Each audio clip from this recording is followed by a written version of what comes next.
Una de las preguntas del examen de lengua de acceso a la universidad para mayores de 25 y 45 años en Andalucía es indicar si el texto que nos ponen en el examen es un texto objetivo o subjetivo. ¿Y cómo podemos justificar esto? Porque no vale solo con decir, bueno, como es un artículo periodístico, es un texto objetivo. O bueno, como es un artículo científico y solo da definiciones, es un texto subjetivo. No, hay que justificarlo. Entonces, ¿cómo puedo justificarlo? Pues de la siguiente manera.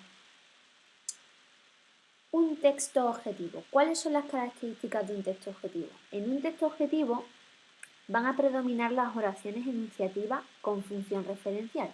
¿Qué significa la función referencial? Ya lo vimos en las funciones del lenguaje. La función referencial es dar información sobre un tema. Si yo te digo, la Constitución española establece la separación de poderes, es una oración enunciativa cuya función es transmitir información, nada más. Además, va a utilizar verbos normalmente conjugados en tercera persona y en indicativo, preferentemente en presente atemporal. Por ejemplo, la oficina se encuentra en la dirección que se constata en el folleto adjunto, ¿vale? Verbo en tercera persona para dar información. Va a utilizar un vocabulario sin matices valorativos. Los adjetivos van a ser, sobre todo, especificativos. Por ejemplo, la dirección consignada en la carta no se corresponde con la del dueño de la casa. Estoy usando dirección consignada, estoy usando un adjetivo, pero no está dando no está haciendo ningún tipo de juicio de valor, ni estoy dando mi opinión con este adjetivo, ni nada, es un adjetivo especificativo para decir exactamente a qué dirección se refiere. Y además, cuando vaya a enunciar una hipótesis, va a usar el condicional. Por ejemplo, solo si los ciudadanos lo solicitan masivamente, se procedería al cambio de horario. Se procedería, ¿vale? O ocurriría esto, pasaría aquello. Para hacer hipótesis utiliza el condicional. Si en un texto objetivo llegamos a encontrar alguna interrogación, normalmente se suele utilizar para explicar algo.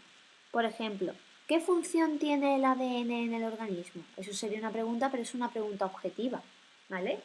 Ahora vamos a ver el tipo de preguntas que se podrían hacer en un texto subjetivo.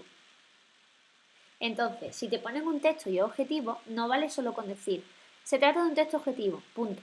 No, tenemos que encontrar estas opciones dentro de ese texto y justificarlas. Pues mira, es un texto objetivo porque utiliza oraciones enunciativas con función referencial. Y ponemos un ejemplo. Hay un predominio de verbo en tercera persona indicativo. Y ponemos un ejemplo. Utiliza un vocabulario pero sin matices valorativos. Y ponemos un ejemplo. Un ejemplo de texto objetivo. Pues una noticia. Una noticia en sí debería ser un texto objetivo. Detenido el presunto autor del incendio en un piso de Costa Alegre. El hombre de 45 años de edad, natural de Costa Alegre, ha sido arrestado esta mañana como presunto autor del delito del incendio que tuvo lugar la semana pasada en dicha localidad. Aquí está meramente dando información, ¿vale? Está dando información tal cual. Una noticia debería ser objetiva, pero casi siempre se cuela algún elemento subjetivo, pero en general es objetiva. El texto subjetivo, aquí sí que hay muchas más marcas que en el objetivo. En primer lugar, van a haber referencias a la primera persona, es decir, se va a utilizar la primera persona normalmente.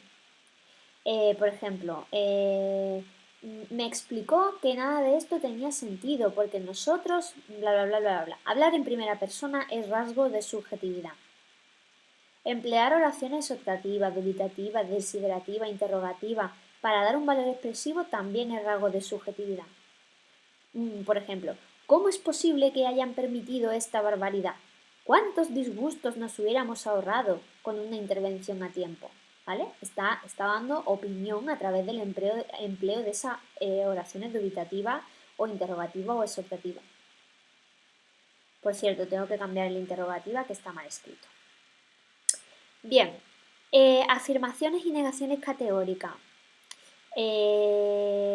Por ejemplo, un comportamiento así es intolerable. Está dando una afirmación categórica, ¿no? Oye, a lo mejor no es tan intolerable, pero es que esa es la opinión de la persona que escribe. Frecuente aparición de los modos subjuntivo e imperativo.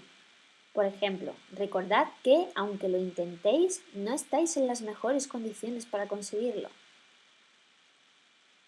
Uso de vocabulario afectivo o valorativo. Por ejemplo, sustantivos como odio, esperanza, desastre, adjetivos como maltratado, imperdonable, verbos como destrozar, solucionar, adverbios y locuciones adverbiales como sin duda, lamentablemente, por supuesto. Uso de figuras retóricas. Pueden aparecer desde metáforas, comparaciones, ironías, hipérboles, personificaciones. Pueden aparecer también refranes. Uso de diminutivo con valor expresivo. Cuando pone, por ejemplo, pobrecillo, vaya papelón, ay, qué problemón tiene. Uso de paréntesis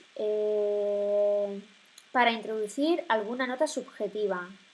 Por ejemplo, sus conferencias, entre paréntesis, que normalmente suelen ser estupendas, cerramos paréntesis, dejaron mucho que desear la semana pasada. Uso de comillas que pueden servir para remarcar algún término. Por ejemplo, ahora está en la cárcel, pero durante años tuvo bastante éxito con sus negocios, entre comillas. Y también, bueno, cuando aparezcan interrogaciones retóricas, ¿vale? Que no esperamos que nadie nos conteste. Uso de puntos suspensivos para expresar duda o temor. Todo eso son rasgos del texto subjetivo. Entonces, si nos ponen un texto así, tenemos que decir por qué se trata de un texto subjetivo. Pues mira, es un texto subjetivo porque aquí hay una persona dando su opinión sobre un acontecimiento que ha sucedido. Además utiliza adjetivos valorativos como devastador, terrible, habla en primera persona, sufrimos, ¿vale? También utiliza comillas para resaltar algún tipo de término, utiliza paréntesis para mostrar alguna nota subjetiva, ¿vale? Así es como tendríamos que justificar si un texto es subjetivo.